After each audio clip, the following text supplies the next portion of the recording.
So what we were doing on Wednesday was we were talking about vibrations, and we said that the displacement of the mass in a spring mass system was a sinusoidal or a cosinusoidal relationship, and there was an amplitude associated with the oscillation, and there was a frequency, and the frequency was directly proportional to the square root of the spring constant divided by the mass. So you increase the spring constant, the system oscillates more quickly. So the frequency gets higher and the period gets shorter. And then if you increase the mass, that's going to make the frequency go down. So the frequency go down, the period goes up. That's because there's the inverse relationship between period and frequency. Period is seconds. How many seconds does it take to go through one complete cycle? Whereas frequency is how many cycles happen per second, per unit time. So it's sinusoidal. Now you can't. Well, you can't. If you didn't know calculus, you couldn't figure out what the velocity or acceleration is. But we talked about that because most of you have had calculus, and you do that by taking the derivative of the displacement with respect to time, and if you want to find the acceleration, you take the derivative of the velocity with respect to time. That gives you the acceleration. Now it turns out you can do one thing in terms of spring mass systems. What you can find out is instead of having displacement as a function of time, you can do velocity as a function of displacement. And you do that by looking at the spring mass system and you analyze it using conservation of energy. So remember, when we dealt with Newton's second law, force equals mass times acceleration, acceleration involves time. And we said you could also analyze two systems, the same system, using either Newton's second law, or you could use energy. So we're going to look at a vibrating system using energy instead of using Newton's second law. Newton's second law says the derivatives of the displacement give you velocity, basically, and the derivative of velocity gives you acceleration. So what we have is, what we do is we look at two particular positions in the cycling of this mass and spring. So we're going to have some initial displacement x, or some displacement x, and we're going to have some maximum displacement. So you remember A is the amplitude. So that's, if you looked at the spring going up and down like this, the amplitude is how far below equilibrium and how far above equilibrium the spring mass system oscillates. And the distance above equilibrium is the same as the distance below equilibrium. So let me pull out my spring mass system.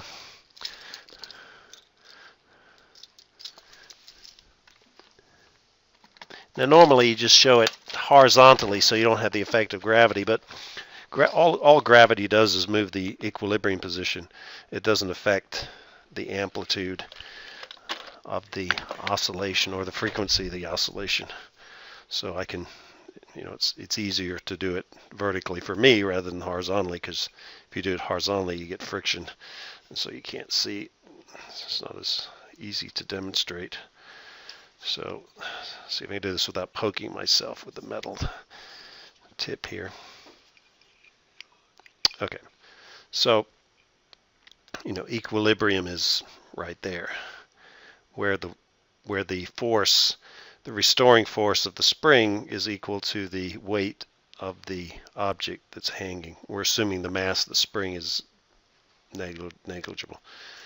Okay, so what it's saying is we're going to look at two particular conditions, not at equilibrium, but at some point where it's the spring is stretched, and then also looking at where the spring is at its maximum deflection. So if I let go, we're basically looking at it at that point right here, boom, and also at another point, intermediate point. Okay, so that's. So what we're going to say is that the initial condition, because remember with energy you have H final minus H initial, V final, and V initial. So you have some initial and final state. And so the initial condition is where it's fully stretched, where X is A, and the second case is where it's partially stretched. That's where X is just X. Okay. And if you plug those into, well, we look at conservation of energy. Remember, conservation energy says that the non-conservative work is equal to the change in kinetic energy plus the change in gravitational potential energy plus the change in actually spring potential energy plus the change in gravitational potential energy. For the case where you're having the spring mass system go horizontally, there's no change in gravitational potential energy, and we're assuming it's frictionless, so there's no change in work. So all we have left is the change in kinetic energy and the change in spring potential energy. Then you plug in the actual expressions, and you notice the halves cancel out. And for our particular case, V initial is the maximum displacement. That's where the velocity is 0. So when we're looking at our oscillating spring mass system, the maximum deflection occurs when it goes to 0, and when it goes to 0 up here. So right when it changes direction, the velocity is 0. So here and up there. Okay, so the velocity at the maximum displacement is 0 meters per second. The velocity at this given value of x is just the velocity that we're trying to calculate as a function of displacement. The initial displacement of the spring is a, deflection, and the deflection at the final point is the value of x, whatever that value is within the oscillation. So this is an arbitrary value of x, somewhere between a and negative a. So you plug those in to the expression, and because v initial is 0 and x initial is a, so this becomes just v, instead of v final squared minus v initial, it's just v squared. Instead of x squared minus x final minus x initial, it's x minus a, x squared minus a squared. And you solve for v algebraically, and you find out you can come up with an expression for the velocity of the object as a function of the displacement. It's equal to the square root of k over m times a squared minus x squared. So you can see when a equals x, this goes to 0, and you get 0 velocity. When x is equal to 0, you'll get the maximum velocity is equal to the square root of k over m times a squared. So what that's saying is that if I know the spring constant of this, and I know the mass, and then I displace it some distance from equilibrium, that equation will tell me, for one thing, it'll tell me what the maximum velocity is. It'll be, the maximum velocity will be at this point where you're at equilibrium. So that's where it occurs, and this equation will tell you exactly what that velocity is based on the two things that we know, the spring constant and the mass. So it gives us velocity as a function of displacement, or velocity a function of position, not as a function of time. So that's, to do it as a function of time, you'd have to use sines and cosines and stuff like that. Okay, so that's it for oscillating systems. The next thing I want to talk about is waves. So these are, we're going to start with waves on a string. So where do things happen that are waves on strings? Well, guitars or violins or musical instruments. But it's also easy to visualize waves on strings. And next Wednesday we'll do a lab where we'll do some vibrating string, which are pretty. Most people enjoy that particular lab. We might also, one of these days we'll have one on sound. And if anybody wants to bring their musical instrument in and play, so maybe that's when I bring in my trumpet and play for you. And we see if any of you band people want to come in and just demonstrate your instrument. Tell us about your instrument. Okay, so what I'm going to do is I'm going to use this PHET simulation to just demonstrate what we're talking about. It's hard to demonstrate in class because one thing is, in normal situations, the wave is damped out, which means it loses its amplitude fairly quickly unless you're standing there going like this. And also, as we'll see, if you have two people, say, holding a string, if they're close enough, you'll have the wave go on the string, and then it'll reflect off of that person. And then you have the reflected wave interacting with the wave going this way, and unless you do it at a certain frequency, it just gets so confusing. So it's best to show it in this idealized situation to start with. So what we have is they're showing a string as a collection of little dots, and it just allows you to see so you can think of this as a string. And what we have here is we have an oscillator. So it's like me going like this. Okay. And what we're going to do is, because this oscillator is attached to this circular object, this input is going to be, the displacement as a function of time is going to be sinusoidal. Now, if it wasn't sinusoidal, then you'd get something, well, I don't know if you can do that on this thing or not. It doesn't look like it. But you could do something other than sinusoidal. The problem is, how do you generate something that's not sinusoidal? And also, if you actually mechanically do something like a triangular wave, going from the peak here, and then you'd have a hugely jerky situation. Okay, it'd be jerks. So most of the time it ends up being sinusoidal anyway, just for practical considerations. And what I have is, this is an infinitely long string which just keeps going forever, and so it's not attached to anything, and we don't lose any of the energy. So the energy is transferred in the x direction without any loss of energy. So let me just set this thing going. So push the play button. Okay, so there it goes. You can kind of imagine that if somebody's taking a rope and going like this to it. But at any instant in time, I can stop it, and it's the same sine wave. It has the same amplitude no matter where I am. The distance between this equilibrium position and the maximum displacement is the same here as there as there. The distance between the peaks, which is the period, well, it's not really the period, it's the wavelength, is the same no matter what time I stop this thing at. So it's a sine wave. So it's a sine wave that's a function of x, because you can see here, this is x. So this might be, so it's a sine wave as a function of x, but it's also a function of time, which is kind of interesting. So we're going to try to figure out what that relationship is by using our brains instead of just... Now, so we're going to look at that first, but I'm just going to demonstrate something to you. So let's restart here. Okay, we'll start with a horizontal string, and let's just do a pulse. So I think I just pushed this.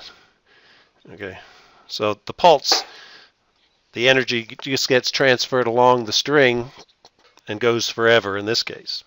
Now if I actually fix the other end like that with a clamp, if I give it a pulse, the wave goes down the string and then it is reflected back.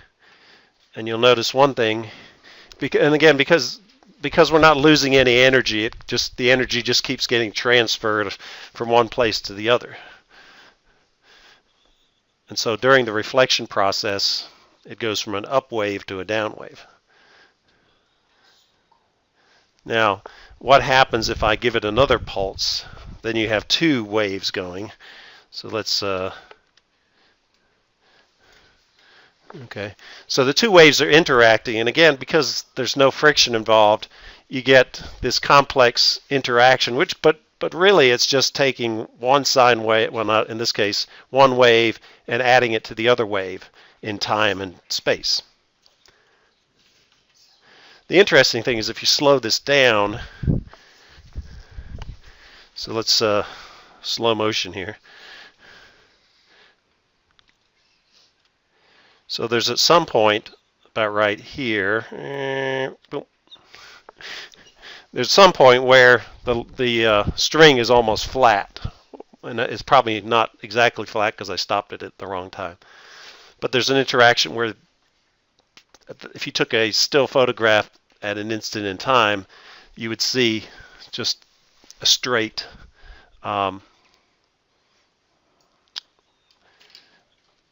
straight string. So the waves interact with each other, and sometimes they interact constructively. They add together and they give a bigger wave, or they go opposite directions. Just like when we were dealing with the sine waves associated with capacitors, inductors, and resistors. They happened at different times, but they added together to give you the final total wave, and the same thing is true here, that you add the two waves together to get the total wave. Yes, you had a question? Would that just be the two overlapping? Yeah, it's basically the two overlapping waves. You just add them together. So when we did it with electricity, they were operating at the same frequency. Here, they're both at the same frequency, but they are happening at different positions along the string, and so you get this interference situation occurring on and off depending upon what's happening. And you're like, well, if the string is straight, what's going on here? But the string is straight at that particular instant in time, but they have velocities. So what's happening is you have energy stored in stretching the string, and then you have energy stored in the kinetic energy of individual particles on the string. So if you're talking about where you have the maximum displacement of the string like that, what you would find out is that the kinetic energy of the string would be lower in this situation, but the stretching energy, so this has to have a stretch to it. There's got to be some elasticity to it. So you're storing energy in the stretching of the string here, and then when you get to the point where they interact, like when it goes and it bounces off and it comes like to right there, there's less stretching of the string and there's more kinetic energy in the string. So it's still conservation of energy, but it's, yeah. Once they hit, don't they kind of damp each other? You would think so. At that instant, the displacements cancel each other out, but they still have kinetic energy. They're still moving. Yeah. So only the displacement is canceled, not the energy? Right. The energy has to stay constant throughout the entire thing because we've set the damping to 0. The energy that I put in through this pulse has to stay in the string, and it just gets bounced back and forth. When we're talking about, just let me reset this thing, and we'll give a pulse. So the pulse puts some energy into the system, and what's happening here is that this energy is moving within the string. Where my hand is going is where the energy is, and it's made up of both. It's going like this as well. So it's made up of the stretching of the string and the movement of the string up and down, and it kind of gets transferred along. Now there's one other. If you make the other end loose instead of fixed, like that. So what's happening here is one end is fixed, which is this one. So the wave will come along and bounce up like that. But when the end is loose like that and there's no friction, then it goes up and back down to equilibrium, which is so the behavior is different depending upon whether you have a fixed end or a loose end. But you're still conserving energy in the whole thing.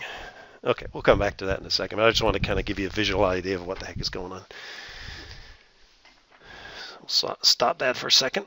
Don't want the computer to burn up from working so hard.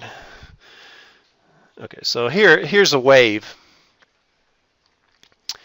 and you know what's basically going to happen is if I create this, if I have a wave that's, if I stop it in time, so this is x dimension, but if I take my pen, let's use some other color here, purple.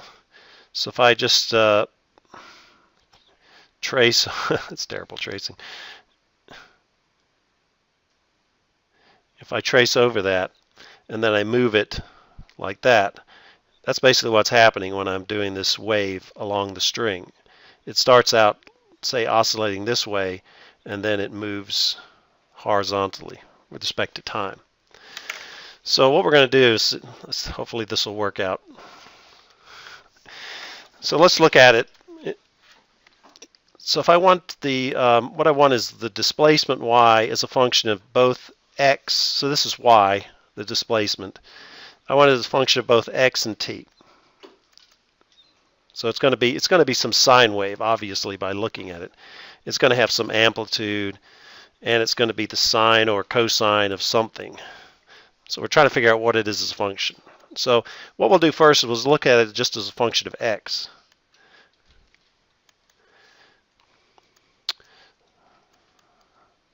Okay. So there it is. Okay. Obviously, that's not quite correct. It is okay as far as the amplitude is concerned. But one thing that's we know is immediately wrong is if x has dimensions to it. I mean, normally in trig, x doesn't have dimensions. It's radians or something like that. So it's unitless.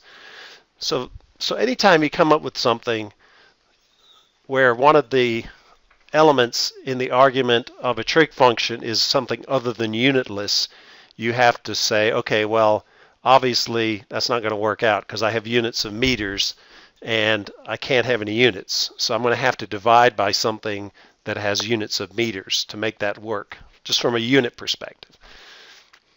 The other thing you think about is, okay, it's x if the distance from here to here was equal to 2 pi.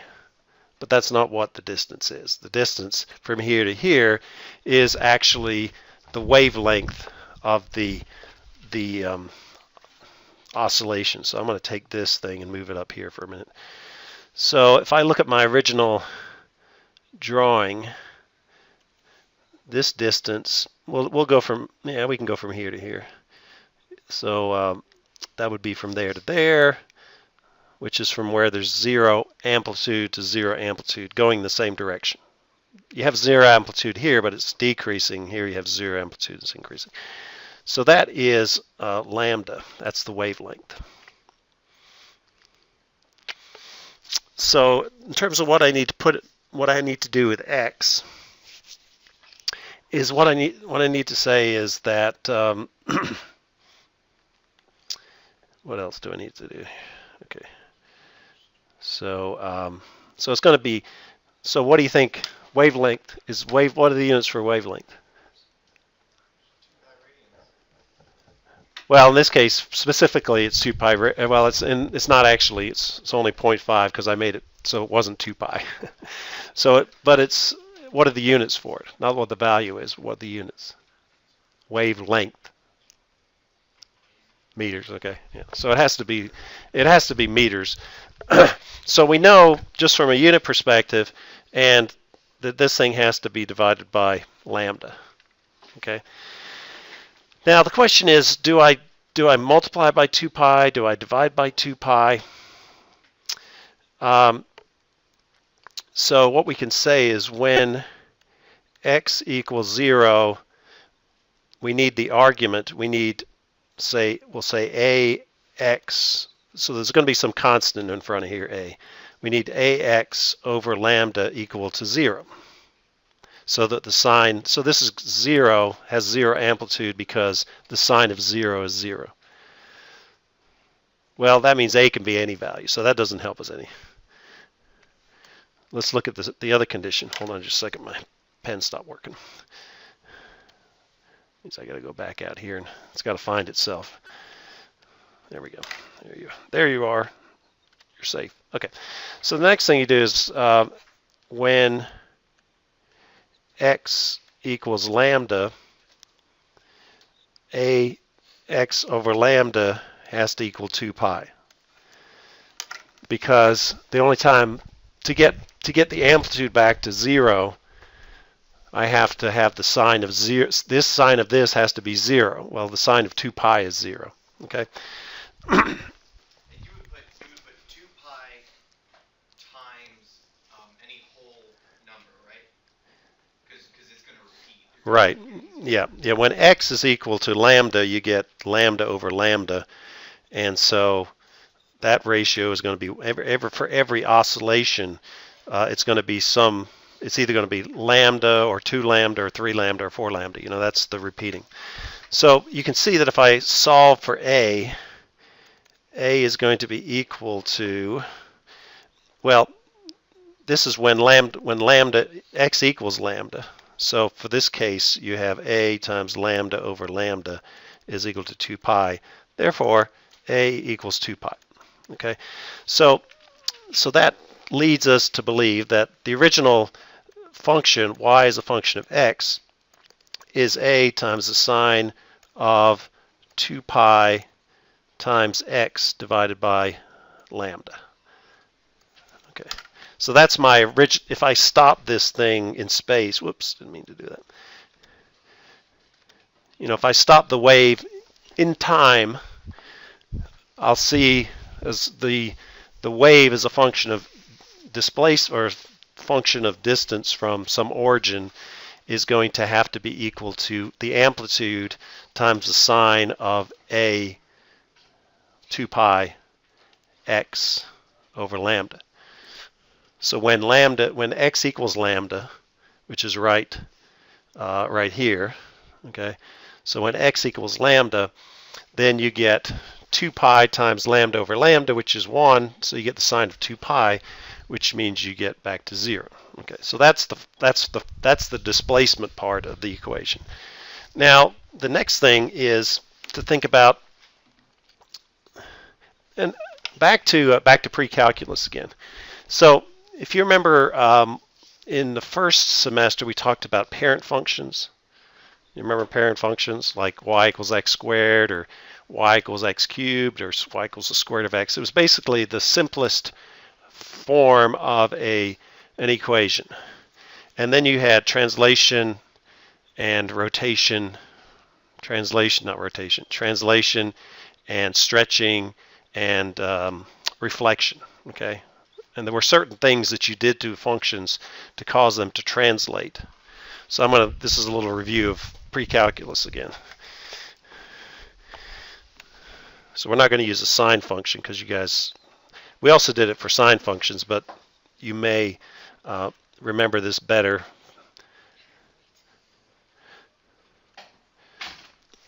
So let's say I have a quadratic function like this. So this is y equals x squared. Now if I, hold on just a second. Oh, okay. So if I were to draw the same curve, let me just grab if I were to copy this, clone it, and I moved it to there. Do you remember? So let's say this is 0 and this is 2. So if I were to write the function for this equation, it's going to be x minus 2 squared. And if I wanted to then take this and move it, say, down through 2 units, so like that. So this is negative 2. Then this function would be y equals x minus 2 squared minus 2. So you remember that, right? So to translate something in the x direction, you subtract how much you move it in the x direction. You don't add it, you subtract it. Okay, so now what we're going to do is going to go back to our sine function here. And let's say I move this thing a certain distance. So it's being moved this distance. So that's my translation. We'll call that phi. Okay, that's my phase angle, I guess.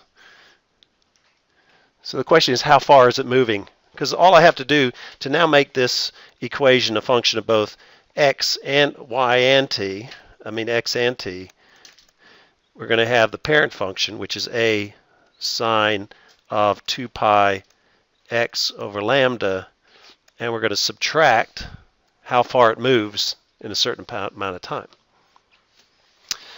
So let's think about this. So remember, delta x equals v times t. So something that's moving at a constant velocity, the displacement is equal to that velocity times the time. So what I'm looking for here is I'm looking for delta x. So I'm saying that my wave is moving intact, but it's moving from left to right at a certain speed. And that speed is the wave speed. And the time is how much it moves that distance in a given amount of time. So I'm going to put VT right here, Virginia Tech. And again, the units are not quite right here. They're going to be, this is going to be meters per second times seconds, so you get meters again. So we're going to have to somehow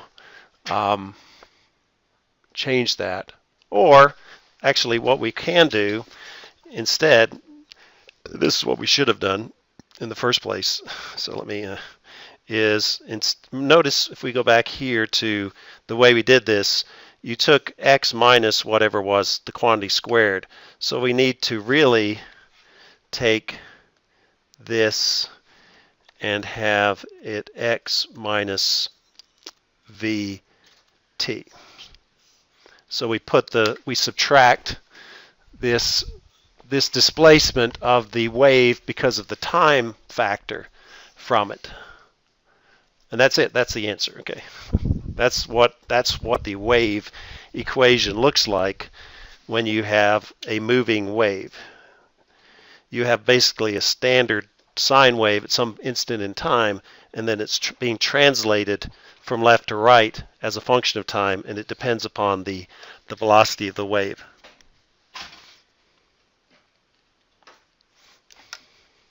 So let's look at my thing here again. Here's the demonstration. So we'll put the oscillation in there, we'll restart it, we'll send it out through the window. So if I stop it at the appropriate time, which it's hard to do, let me go slow motion here. So if I stop it, whoops, it's not quite right, but so if this was exactly here at 0, you can see I have a sine wave. The length of the sine wave is this distance here is the wavelength of the string oscillation. So I can describe that in terms of the original equation that was just a function of x.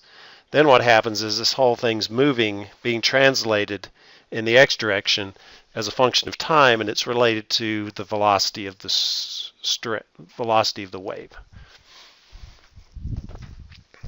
So if I go, if I start it and stop at a certain time, like that, the new sine wave, which is just the old sine wave but translated this direction, is just going to be the amount it's translated is just the velocity of the wave times the time between the original position and the subsequent position. Yeah, well, you have to specify the amplitude here is determined in this case by how far this thing goes. It's by the input. Yeah. But this input, the maximum amplitude that I input it will be the same as the amplitude that it maintains through the through the whole thing. So there's not many cases where you have an oscillator that has a string that goes out a window. It's not very practical. It kind of explains the whole concept of how when you have a wave on a string that it's both a function of x and y. The interesting things happen when you have where you can allow the wave to reflect. So what I'm going to do here is we're going to have a fixed end in this case. We're going to restart, and we're going to do this.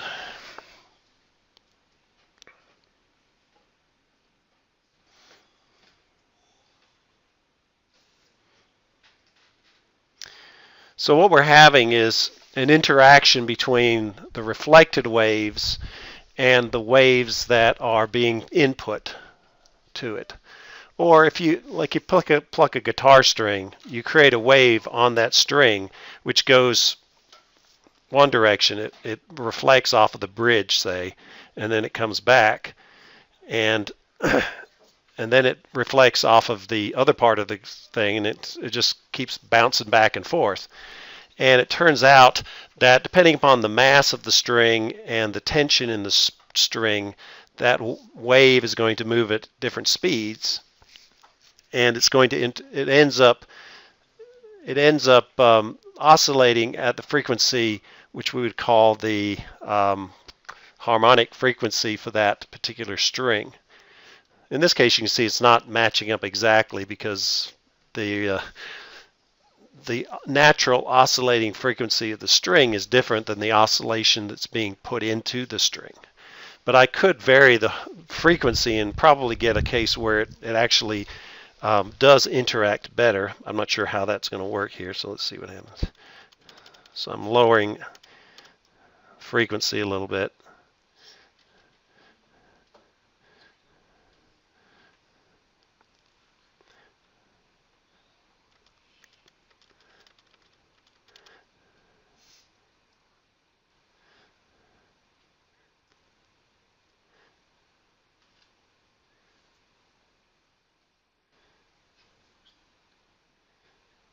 Yeah, that's starting to look a little bit like it. One thing you can see now is that it's kind of getting crazy, right?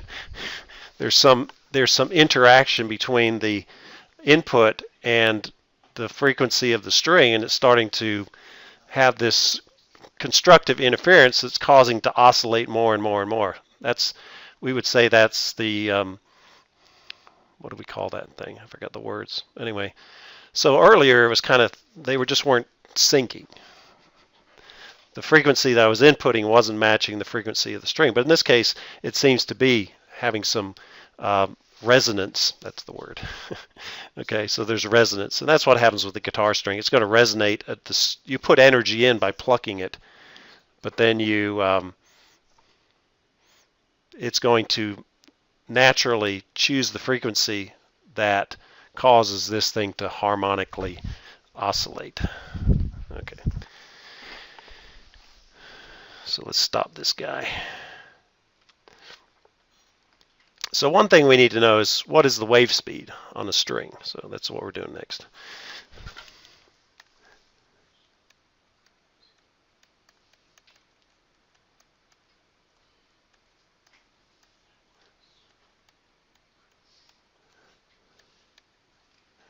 And we're not going to go through all the derivations here.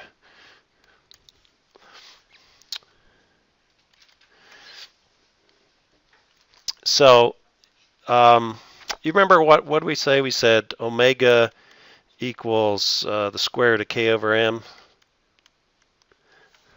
So for an oscillating system, just a mass spring system, we said that the frequency of oscillation, which is f, but it's just a factor difference between that and omega, F and omega. It depends upon the mass of this thing and the spring constant. So now if you have a vibrating string like this, so here's my vibrating string, okay, like that. So it's going to be vibrating this way. So it's still a vibration situation. So you think that the speed might have what things might affect the wave speed on a string.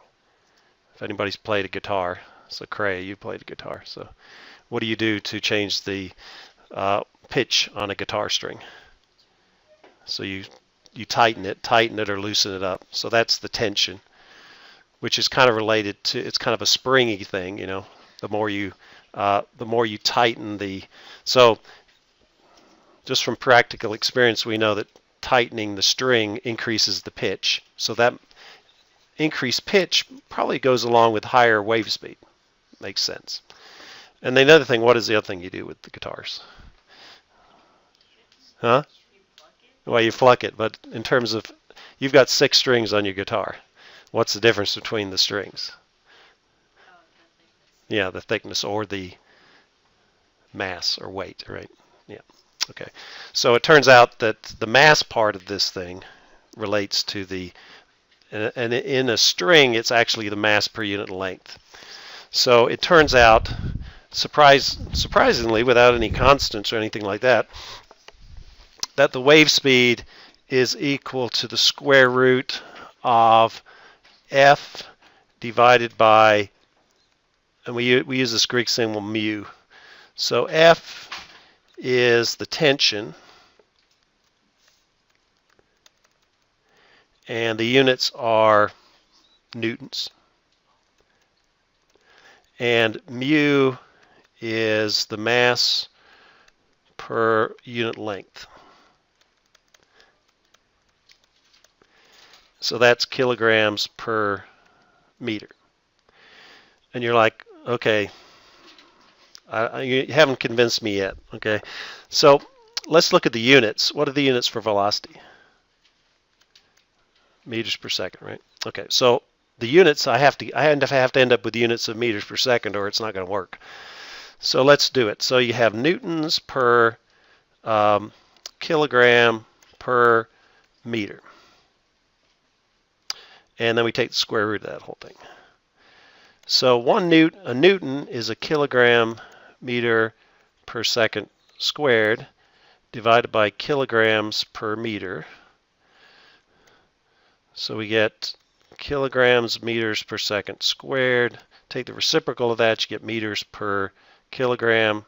The kilograms cancel out. You get, the square root of this whole thing, square root of that whole thing. So you get meters squared per second squared square root. The answer is meters per second. Okay, so it actually does work. Hopefully one thing you may not have done it, but I'm pointing it out to you.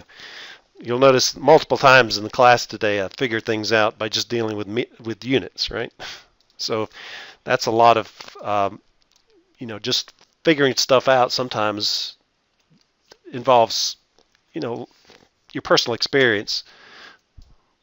For example, if you play a guitar, tightening the strings up increases the pitch, or increasing the mass of if you use a thicker string, it makes a lower note, right? So both of those we've experienced with, but also in this case, we were able to, I was able to verify that I remembered the equation correctly by making sure the units worked out right. Did you have a question? Yes. So everything that we've been talking about with waves through a string Yeah. is applicable for transverse waves.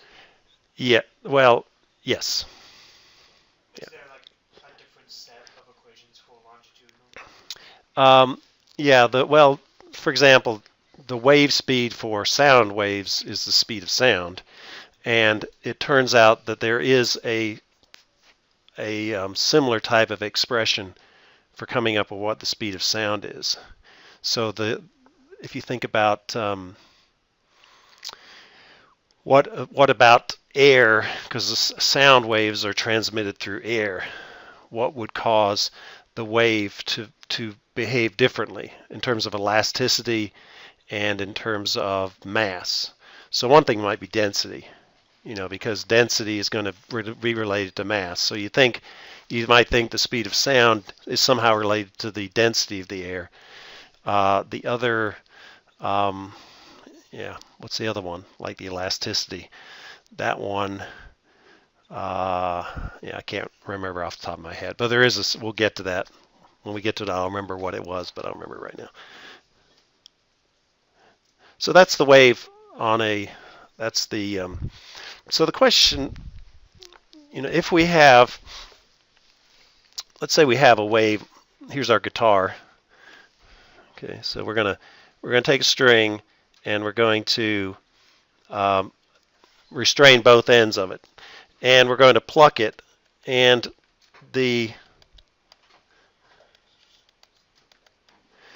so what'll happen is when you pluck a string, you put some energy into it. The first thing that you can get at the lowest frequencies, you get the string oscillating like that.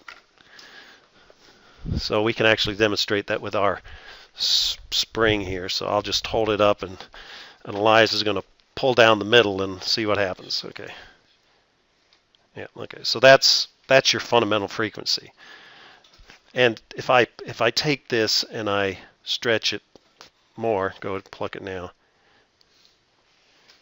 It's going to change the frequency as I change well, I'm changing two things. I'm changing the tension and I'm changing the length, so it may not change. Okay, we'll have to see. Okay, so that's so just from a physical standpoint, we know that there's some based upon the length of the string. So that's another thing you can do is you can change the length of the string.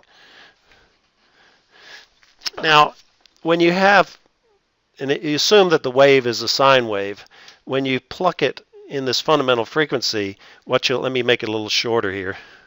So this thing's going to be like this at one point. And so if I were to kind of draw the sine wave but extend it outside of the area, this would be lambda. So the wavelength of the wave is, so we'll say at the fundamental frequency,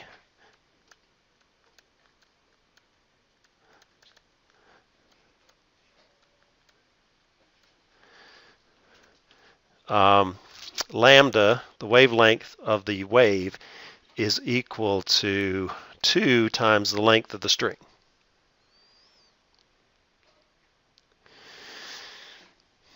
Okay, so that's all nice and good. We also have this relationship that we used for light waves, which said, remember, so let's add a page here. Remember, okay, I said C was equal to lambda times F, where this is for light. And I said, when I introduced that, I said that was good for any kind of wave. The only thing that changed was the wave speed. So what I can say for a string,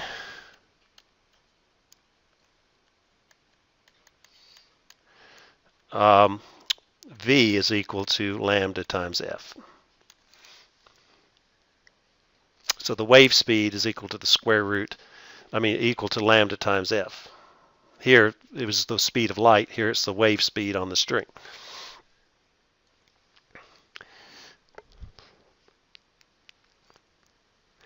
So what can I do here?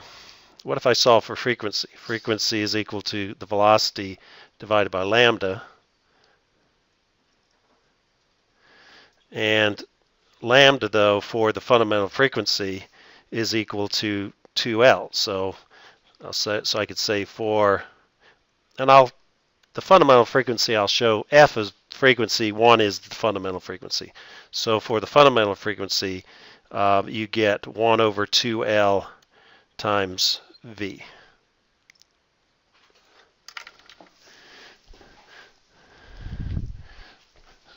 So I've just figured out, I just told you what the equation was for the wave speed of a stretched spring. It's equal to the square root of F over mu.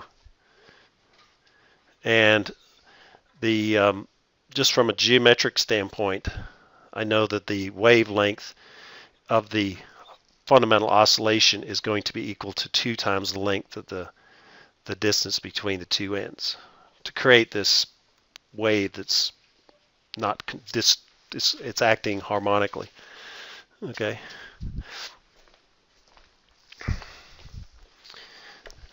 So let's add a page. So we can say the fundamental frequency is equal to 1 over 2L times the square root of F over mu. So does that tell me that I can kind of tell what the note I should get out of a guitar string if I pluck it, if I know what the tension in the string is and what the weight, the mass per unit length is, and I know the length of the string? Because that's the other thing that you can change. You don't change that. Well, how do you change that on a guitar? How do you change the length of the string? Yeah, you put your finger on the wire. So that's how you change. That's why when you play the guitar, you're pushing the string down to change the length of the string. So as you push your finger down the fret, you're getting a higher note because a smaller length of the string means a higher frequency. So you're raising the pitch. So there are 3 ways to change the pitch of a guitar string. One is to tighten the string up. One is to make the string bigger, and the final one is to change the length of the string. Okay, so those are all things that we have control over. Sometimes we only have control over this during the instant that we're playing it. We can change this while we're not playing it, while we're tuning it up, or we're changing the string weights or whatever it is. So let's actually see if we can find some numbers here online. So.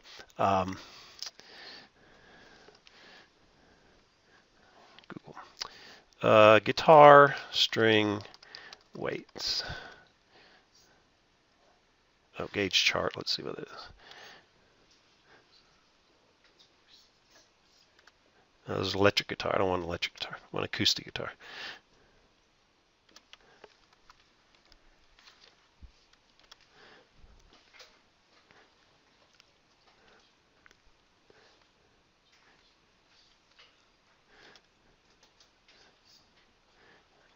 Let me find here.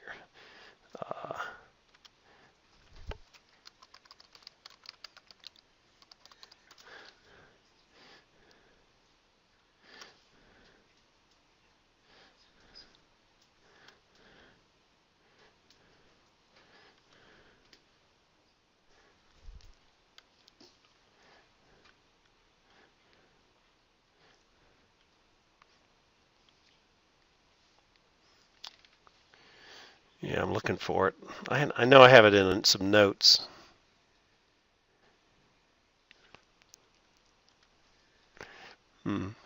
Well, let's use some. So let's take this, and this is the a plain. So a plain string just means it's a single string of wire. So the higher notes just have single strings of wire, whereas the other ones have multiple smaller strings. So this says it's 10,000ths of an inch. So let's see if we can figure this out. See if it works or not. So we're going to say that the diameter, hopefully those, I guess they're diameters, 10,000ths of an inch. So this is 1,000th of an inch, right? So 10,000ths of an inch would be that. And the density of steel, let's find out what the density of steel is. Hopefully this works out. Density of steel. 8,050 kilograms per meter cubed, okay.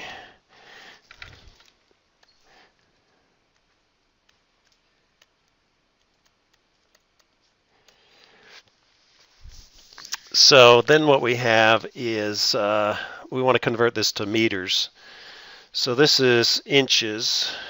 So if we take that and we convert it to meters, well, first we'll convert it to centimeters. So 0.01 inches, and if we divide 2.54 centimeters per inch, so we'll multiply by 2.54, So that's how many centimeters it is, and divide by 100. So that if I convert that correctly, I get 2.54 times 10 to the minus fourth meters. So that's my diameter. And so my area is equal to pi d squared over 4. So I got pi, the diameter is 2.54 times 10 to the minus 4 meters squared divided by 4. Okay, so we'll square that times pi, not e, divided by 4. So we get the area of the string is 5.067 times 10 to the minus 8 meters squared. So now I can take my density, and if I multiply by this, I should get the weight per mass per unit length. So mu should be equal to d, or area, times density. So I'm going to take density times area. So the density is 8,050 kilograms per meter cubed times 5.067 times 10 to the minus 8 meters squared.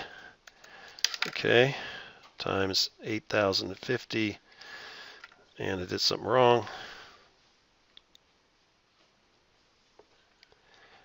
Oh, I see what I did wrong. So, no, that's not it. Try it again here.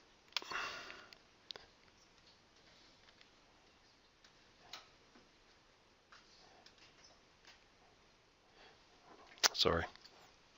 5.07 e to the minus 8 times 8050. Sounds like ground beef. That's 80/20. Okay. Okay, so the mass per unit length is 4.08 times 10 to the minus 4 kilograms per meter. Okay, so we've got at least a mass per unit length. Now let's go back here and tensions. So here's the tension in pounds. So 16.2 pounds. So let's convert 16.2 pounds to, so we'll say F is equal to 16.2 pounds. And so pounds, there's 2.2 pounds per kilogram. So let's divide by 2.2. 16.2 divided by 2.2. So that is, and you're saying you're butchering units here, don't worry. And then there's, so to convert from kilograms to newtons, you multiply by G, right? So we're going to take 7.4 kilograms times 9.8 newtons. Not newtons, meters per second squared. That'll give us newtons. Okay, so it's because English does that weird thing with weight and mass being kind of interchangeable. So I get 72.2 newtons. So that's my tension. And what's the length of a between frets on a guitar? I don't know what that is either. It's about that long, right? So we'll search for that. Length of guitar string, or string between frets, fretboards. Okay. Okay, here we go. So we've got a short scale or long scale. So we'll use the, it doesn't really matter, 610 millimeters. So that's 0.61 meters. So in our case, for a guitar, the length of the string is 0.61 meters. Okay, so now we can put everything into our equation. So it says the fundamental frequency is going to be 1 over 2 times L, which is 0.61 meters, times the square root of the tension, which is 72 newtons, divided by the mass per unit length, which is 4.08 times 10 to the minus 4 kilograms per meter. And let's see if that works out right. So 72.2 divided by 4.08 e to the minus 4. Take the square root of that. Divide by 2. and divide by 0.61. And I get a frequency of 345 hertz. So now we'll go back to so what's the frequency of E? Frequency of low E on guitar. Oh, it's a high E though. So not high, it's a high E. So let me change that. High E. 329 hertz. Woo! Impressed? I'm impressed. Okay, so now that I know I did it right, because I've never done this before, so it's like, oh, let me try something out. It's kind of cool when it actually works. So what we said was that, so to review what all this meant, was that if you have a string on a wave on a string that's repeating itself, it's bouncing off and it's creating this harmonic situation, the harmonic frequency is going to be when the thing's going bong, bong, bong like that, which if you draw a wave, that's only half of a full oscillation. So we said that the wavelength of the sound wave is going to be equal to 2 times the length of the string. We also said that I gave you the equation for the wave speed on a string was equal to the square root of the tension in the string divided by the mass per unit length. So we just needed to find all those things. So what we did was I couldn't find the weight per unit length for the guitar string, but I did have the diameter. So I used the diameter to get the area. I knew the density of steel, so I took the density of steel times the area. That gave me the mass per unit length. So that gave me mu. Then I took the tension that I found online and I converted that from pounds to newtons, first by converting pounds to kilograms. It's 2.2 pounds per kilogram. And then I converted kilograms to newtons, so I got 72.2 newtons. And then the guitar string length we got from online, converted, everything's in meters, newtons, kilograms, and we put all that together, and the theory said that the fundamental frequency should be 245 hertz. And we came out with 345 hertz, and we came out with, we looked it up online, and a high E on the guitar is 330. So that's amazingly good. One other thing that you may or may not, this is your guitar lesson for the day, tensions on guitar strings.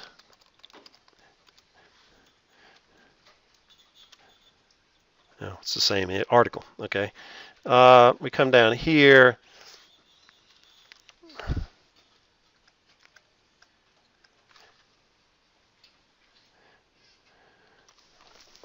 So there are the tensions, and those are the diameters of the, and as you can see, as we go to higher diameters, what that's going to do is it's going to increase the mass per unit length. So we're just making the strings heavier. You'll notice the tensions that are required to get the particular notes are pretty constant. So that's how they choose the weight of the guitar strings. You know, you could still get a low E using this string. For one thing, it would be the tension would get low. You'd have to use a much lower tension on, well, going this way. Let's say in the bottom. You know, this is the low E. You could still use this string to get a low E. You just have to have it at a lower tension. And the idea here is that there's probably some, you know, you don't want something too low a tension, it just wobbles around, right? You don't want it too high, it's going to break something. So there's probably some kind of tension range that you say is acceptable because of the limitations on too high breaking your guitar and too low or breaking your strings and too low just kind of wobbling around. And so these are not exactly equal to each other, but they're pretty close to each other. Because if you had this at like 17 and this at 2, then you'd have the guitar would be out of, you know, you'd have tension on one side and on the other it would tend to want to bow the neck. So this is so that you get a fairly even tension on each string, and it's going to keep the neck straight instead of bowing the neck. So the practical considerations. Now, one thing you can get, so that was the fundamental frequency. And again, we're going to do this in the lab on Wednesday. But if we take that same string and we say what's the next frequency that I can have to occur on that, well, the wave would look something like this. So it's going to actually oscillate up and down this way, and so what you'd have is this thing oscillating kind of like this. So for this particular case, this would be the second harmonic, and that would be equal to 2 times the first harmonic. And that's because, in this case, lambda, which is the wavelength, is equal to the length of the string. And then you can have a third harmonic. You can have three lobes, or you can have 4 lobes or 5 lobes, and we'll be able to generate a we'll be able to actually look at a string, and you can actually see the different harmonics as you vibrate it at certain frequencies. So you look for where the fundamental frequency is. You can actually calculate it because if you have, let me just show you the string that we're going to use. We can do the same thing that I just did with the guitar string, but use this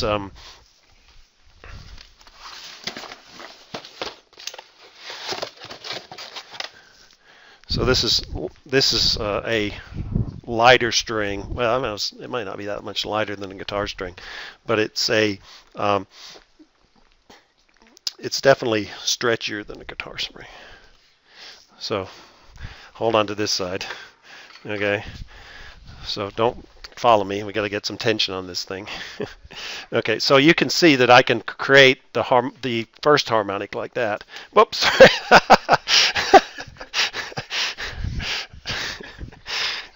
I'll wrap it around my finger so I don't do that again. Yeah, I don't want you to get hurt. What are those marks on your upper torso from? But you can see I can put energy in at a certain frequency, and if I start putting the energy in it at the higher frequencies, which is hard because I'm getting tired, but you know, at some point you'll be able to, hey, that works out pretty good there. Look, so by putting the energy at a certain frequency, certain frequencies are going to cancel each other out, like we saw in the screen. But at a particular frequency, the one that matches the frequency of the associated with the length of the string and the wave speed, you're going to end up getting loads. Hey, that one works out. That's about 3 of them, right? If I can get that right. It's hard to do it with my finger because I'm not that good at doing it in a control fashion. But what we'll use is we'll use a speaker as our driver to put energy into the string, and we'll be able to see that happen. So that's pretty neat. And that's what, when you pluck a guitar string, you don't just get the fundamental frequency. You get different harmonics. And whether it's a guitar string or whether it is any kind of instrument, you're going to get harmonics, and the harmonics that you get are different depending upon the design of the instrument. So the oboe, for instance, has different. That's why if you guys can bring your instruments, at least you can play a note for me. And what we'll do is we'll look at the frequency makeup of the different instruments and see how they compare. So if you compare a clarinet versus you play clarinet, right? Versus an oboe, we'll see a difference. And the biggest difference is that, well, I've got 5 more minutes left, so I'm going to run back here and get one more demonstration for today. We'll do this as another one, but you'll remember it more if I do it twice.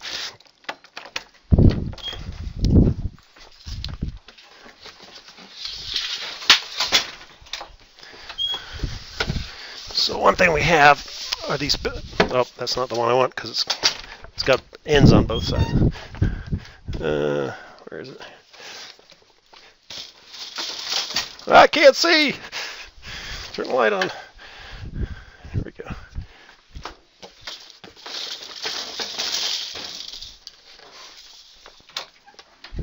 So there's 2 basic configurations for wind instruments. There's what we call a tube open on one end and a tube open on the 2 ends. So we can take these tubes, and one You don't make any comments about that. Okay. So here's a tube open on both ends, and this is a tube open on one end. Turns out an oboe is more like a tube open on one end, and a clarinet or a flute or most other ones are like a tube open on two ends. But what you'll find out is if I make a noise here,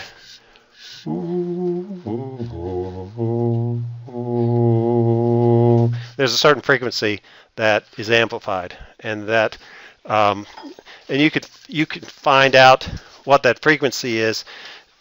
What we did here is we had the wave speed calculated from the tension and the mass per unit length. Here the wave speed is the speed of sound, which is about 330 something meters per second. And the length of the waves is dependent upon the length of the tube. So you can also predict what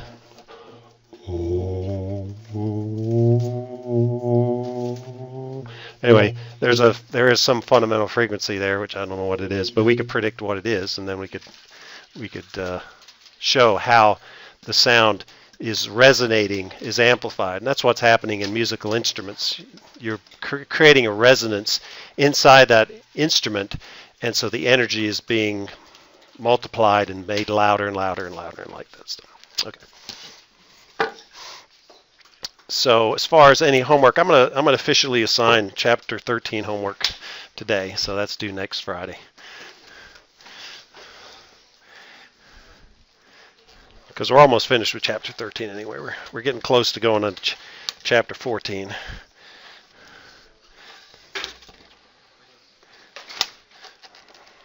You're just waiting for me to do so. Okay, here, hold this. You are my assistant. I don't want to put it through the ceiling, but I don't want to. Yeah. Well, maybe turn it around the other way. Yeah, Maybe, it came out at you. So. yeah, that's right. Maybe it goes in this end. There we go. Okay.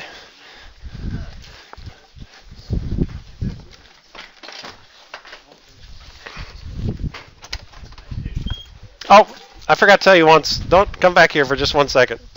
You can tell whoever left, except they left too early. Anyway, so the test, there are 8 problems that you definitely have to do in class. There are 2 additional problems that I'm going to give you in class, which you can work on.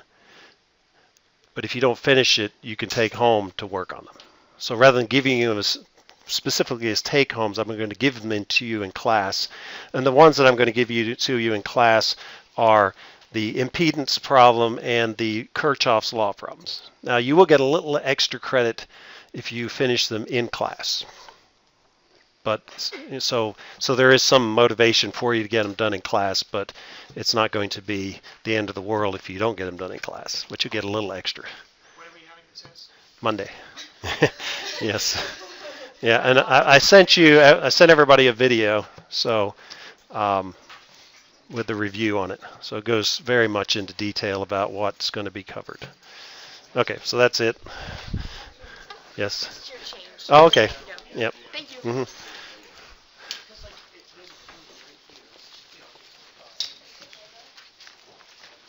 Have a good weekend, John. Yep. See ya.